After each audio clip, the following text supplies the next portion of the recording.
Hürmetli vatandaş, bugünkü liksiyelerimizi başlayımız. Liksiyede size gacırız, Washington'dan sözdeyimiz. Bugün çiğsa 2026 yıl 7. ayın 3. günü. Hepteki cüme vatandaşı. Bugün sizlerle sözdeydiğimiz liksiyemiz, bunda koluda vatandaşım. Yakında mesela haberlerine asaslanğan 7. ayının 7. günüdün başlap 8. günügüçe Türkiye Cumhuriyeti'nin payitahtı Ankara'da NATO'nun yukarı derecelikle yığını çağırılır. Bu yığınga Amerika Koşmuş Ştatlarının prezidenti Donald Trump katmışıdır. Şundaqla andın bu teşkilat yakın NATO'ga a'za teşkilat devlet başlıkları hemmisi katmışıdır. Türkiye bu katın bu yığınga sahipxan devlet. Bu sahipxan devlet süptüdü bu yığın katmışıdığan devlet başlıkları ve prezidentlerine Türkiye Cumhuriyeti'nin prezidenti Recep Tayyip Erdoğan hükümeti kütüp aladı, karşı aladı ve yığını orlaştırdı vatandaş. Şu münasebetle gelgen haberlerini bugün sizlerle yetkizimiz. Hemsi muşu jöriyanda muşu münasebet yaki öz ara bardı geldi. Amerika, Türkiye oturuşka bardı geldi münasebetlerinin hakiki terpigi bugün biz hakiki halde iyi bulgandık. Mesela Türkiye Prezidenti Recep Tayyip Erdoğan birinci kıtım vazife ütlep Aksaray'a kirgen Amerika Koşmuş Ştatlarının şu çağdaki prezidenti Donald Trump ile münasebetinin nayta kattık, nayta çunkur dostluk içinde saklap gelgen vatandaşım. Kattık degende meydan için. Yani Prezident Donald Trump ile bolgan münasebette meydan için. Meyle taşkı siyasetki münasebetlik ve meyle başka devletlere siyasetlerdeki münasebetlik Prezident Erdoğan'ın vaxtıda veziriydi o deme. Erdoğan'ın meydanı intayin için intayin kattık. Alda Amerika münasebeti, Türkiye ile Amerika münasebetini saklap geldi. Endi bu kıtım hazır halkara cemiyette. Mesela Prezident Donald Trump ikinci kıtım Aksaray'a vazife üte. Prezident sayılınıp vazife üteşki kirgendin başlap. Biz ötkendi vatandaşlara bir kıtım sözlüdük. Mesela 2025 yılı 2. ayının 14. günü Miyonhan halkara bexaterlik yığınıda sözlügen notqıda. Amerika Koşmuş Ştatlarının muavin prezidenti Vance ve devlet müdafiye ministeri Pat Haggis efendiler sözlügen notqıda bazı hazır içilmey kilovatkan mesela Amerika Koşmuş Ştatları Avrupa İttifak oturusudaki iktisadi meseleler mesela NATO münasebetlik ya da başka bardı geldi münasebetlerdeki bir taraflarını bu işkini yapar Amerika emeldarı oturup koygan idi vatandaş. Şunu deyin ki Avrupa'nın özgürlüğü bazılarının iddiası ötmeydiği işlerini buldukken bazı devletlerine vatandaş. İddiası de ötmeydiği işlerini bulup gelişi digendek. Başında işlavelen keldi değil bu münasebetle. Bu kadın Prezident Donald Trump Türkiye'ye kilemdi, Ankara'ya kilemdi, NATO'nun yığınına katlaşamdı diyen mesele boyunca asaslığı Avrupa devletlerini asas kılgan NATO'nun başka devlet rehberleri oturusunda küçükken endişe. Mesela Prezident Donald Trump bu kadın Ankara'da ötküzülüdüğün NATO'nun yığınına katlaşmaydıgan bolsa, yanıla NATO'nun uyuşuş gücü teşkilçallığı ve NATO'nun gaye məqsədləri bu yoldaki birdeklik Təsirə uçuranda qandaq deb ənsirəydi ekan vətəndaş. Muşundaq çağda Türkiye prezidenti Recep Tayyip Erdoğan özünün dostluq reşti. Məsələn, prezident Donald Trump bilan bolğan dostluq reşti və xüsusi münasibətlər dairəsi boyunca prezident Donald Trump'ı bu qatim Anqaraga kelib NATO'nun yuqori dərəcəliklə yığınına qatnashishga taklif qilgan chaqda prezident Donald Trump ma'qul deb javob berdi vatandaş. Bu demek Amerika Türkiye o'tirishga munosabatning yaxshi ekanligini, taraqqiyotning muqim ekanligini tushuntirib bersa bir tarafdan, yana bir tarafdan navbat prezident Donald Trump bilan prezident Recep Tayyip Erdoğan o'tirishidagi chunqur do'stlikning bir tarafi yoki umumiy tarafini bizga oshkorlab berdi vatandaş.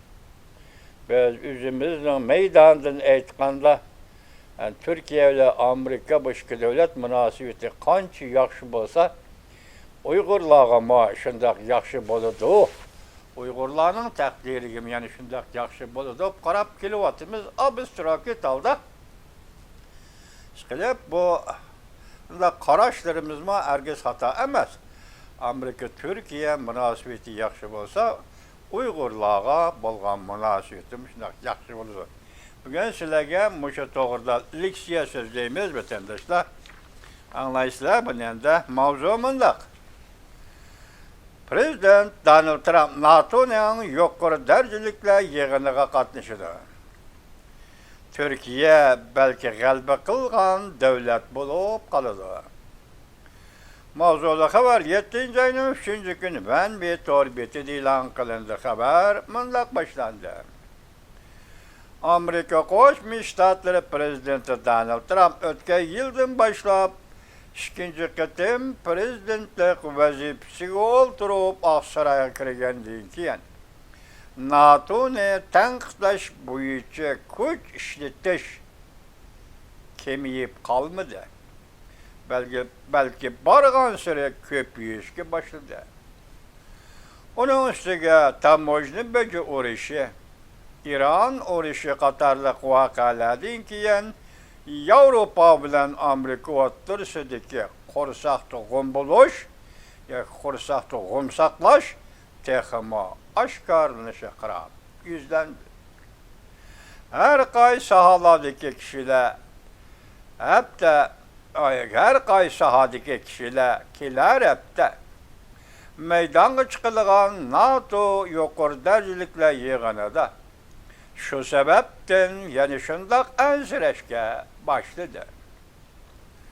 Lekin sahibxon davlat Türkiye prezidenti Erdoğan prezident Donald Trump bilan bo'lgan xususiy do'stlikdan to'liq foydalanib prezident Donald Trump'ның yig'inga qatnashishini kafolatga ega qildi. Yani şu yuqori darajaliklar, yani NATO yig'inida Amerikaning halqalik harbiy qurollarini setib berishni qo'lga keltirib, prezident Erdo'g'an g'alaba qilguvchi prezident bo'lib qolishi mumkin. Prezident Erdoğan bilan prezident Donald Trump'ның do'stligi cho'nqur. Prezident Erdoğan qoyil qilib, prezident Donald Trump'ni yig'inga qatnashtiradi. Amerika Birleşme Agentliği xabar qilib, mundaq ko'rsatdi. Yevropa har qaysi davlat rahbarlari hech kishidan tap tortmaydigan Amerika Qo'shma Shtatları prezidenti Donald Trump bilan Türkiye prezidenti Recep Tayyip Erdoğan o'tirishidagi chunqur do'stlikni to'liq biladi. Her qatam Türkiye prezidenti Erdoğan'ni tilga olganda qaltis rahbar deb tasvirlaydi. Şunlaşqa NATO növbətdə işki cəhətdə muqim bolmagan vəziyyətdə turğanda. NATO'ga a'zo davlatlar NATO'ning yuqori darajaliklar yig'iniga Amerika Qo'shma Shtatlarining prezidenti Donald Trump qatnashmaydigan bo'lsa, NATO'ning uyushish kuchi yana bir qatim zarbaga uchraydi deb ansirayotgan bir ahvolda sohibxon davlat Turkiya Cumhuriyatining prezidenti Recep Tayyip Erdo'g'an xususiy do'stlikdan natijalik foydalanib, Prezident Donald Trumpning Turkiya Ankara'da o'tkaziladigan NATO'ning yuqori darajalik yig'iniga qatnashishini kafolatga qildi. Amerika Birleşme Agentligining xabarida mundaq ko'rsatildi. Amerika Qo'shma Shtatlari prezidenti Donald Trump o'tgan hafta NATO'ning yuqori darajalik yig'in to'g'risida to'xtalganda, agar boshqa odam bo'ladigan bo'lsa, men bu yig'inga qatnashmagan bo'lardim. Lekin Prezident Erdo'g'an o'zi telefon berib, sizdan o'ylab beqishingizga qoldirdim dedi. Bu qatam yig'in Turkiyada o'tkaziladi. Siz kelib NATO'ning yuqori darajaliklar yig'iniga qatnashing. Amerika cho'qim qatnashishi kerak dedi. Shunlashqa men Prezident Erdo'g'anni hurmat qilib, bu qatim Ankara'da ochiladigan NATO'ning yuqori darajaliklar yig'iniga qatnashadigan bo'ldim deb ko'rsatdi Prezident Donald Trump. Xabarda mundaq ko'rsatildi. Amerika agentligining xabarida mundaq ko'rsatildi. Amerika Birleşme Agentligining xabarida mundaq ko'rsatildi. Prezident Donald Trumpning siyosiy jihatda maydona qattiq odamlarga boshqacha qaraydigan bir odati bor. Bu odat uzundan beri Prezident Donald Trumpning Prezident Erdo'g'anga yaxshi ta'sirotini saqlab kelgan odat. Prezident Recep Tayyip Erdo'g'an Turkiyada avval vazir bo'lib saylandi. Ondan keyin prezident bo'lib saylandi.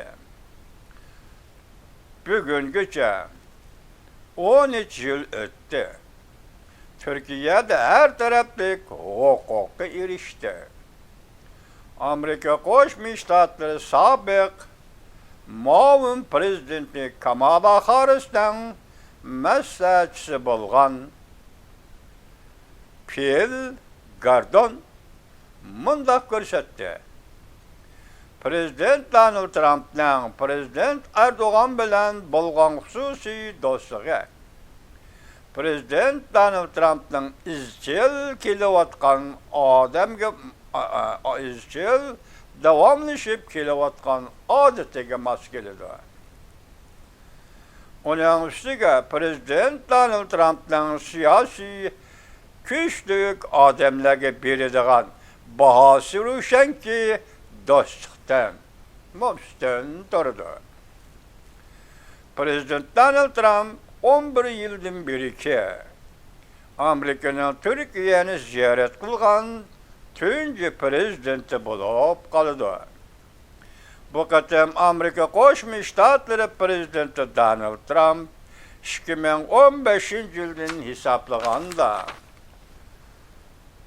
sobiq prezident Obama Turkiyani ziyorat qilgandan keyingi oradan 11 yil o'tganda Amerikaning Turkiyani ziyorat qilgan rahbari bo'lib qoldi. Amerika Qo'shma Shtatlari bilim xazinasi Washington, Washington Yaqin Sharq siyosat tadqiqot o'rni Turkiya tadqiqoti bilan plan mudiri. Turkiya tadqiqot plan mudiri.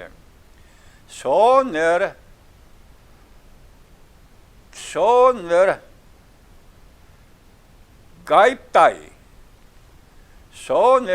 Gayiptay mundaq ko'rsatdi.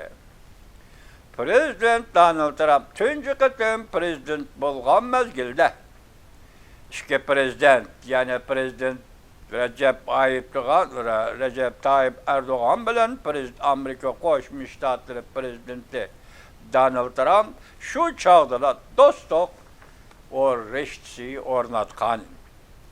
2024-yil Türkiye, Finlandiya bilan Shvetsiyaning NATO'ga a'zo bo'lib kirishini tasdiqladi.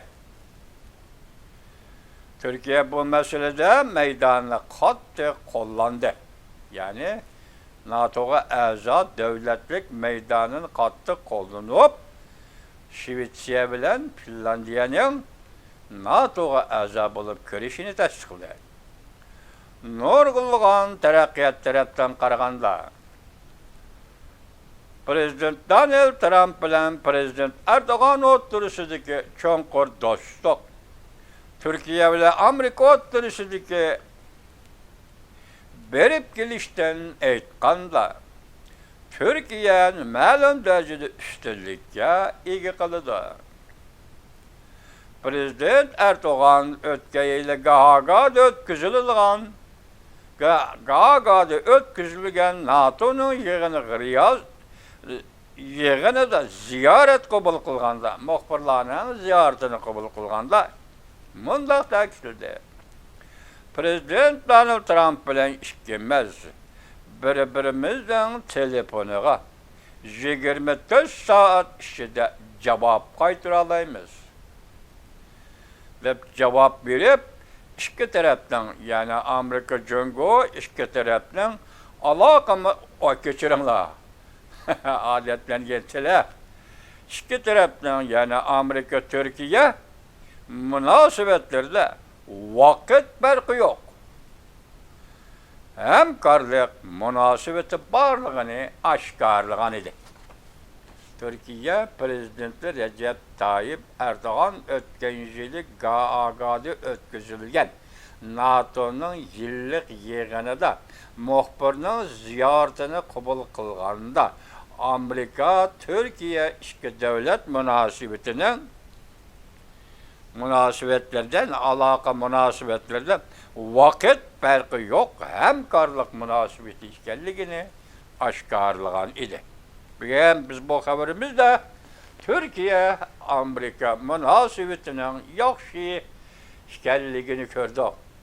Bugün biz bu leksiyemizde Amerika Qo'shma Shtatlarining prezidenti Donald Trump bilan Türkiye Cumhuriyetining prezidenti Recep Tayyip Erdo'g'an munosabatining do'stlik rishtining ve ikki davlat bordi keldi munosabatlarining yaxshi ekanligini ko'rdik vatandoshlar. Biz buni ko'rdik, ko'rib yetdik, ham sizlarga yetkazdik. Endi bu Ankara'da elchiladigan NATO'ning bu qatimki yig'ini 7. ayning 7. kunidan 8. kunigacha 2 kun davom qiladi. Bu qatim endi NATO Türkiye yig'inida qanday qaror oladi? Yani bularga dikkat qilamiz. Her yili qaror oladi, qarorlarga dikkat qilamiz. Masalan, Türkiye nima? Masalan, Amerika Qo'shma Shtatlari Washingtonda NATO'nun yig'ini ochilganda qaysi yil edi? Shu vaqtimi kuchli siyosatlarni o'rtaga qo'ygan edi. Endi bu qatim NATO'nun yig'ini Prezident Donald Trump berib qatnashsa, hozirgi vaziyat, hozirgi dunyo vaziyati oldida, yani qanday siyosatlarni belgilaydi o vatandaş. Endi biz bu meselelerge qarab turimiz, kutib turimiz vatandaşlarım. Çünkü bugün NATO yeni meselelerge duş geldi.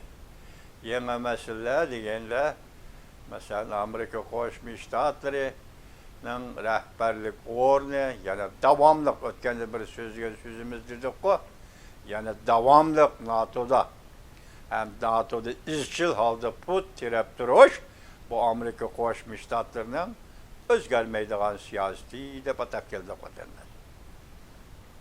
Sizlarga bugun mushlik yetkazdim.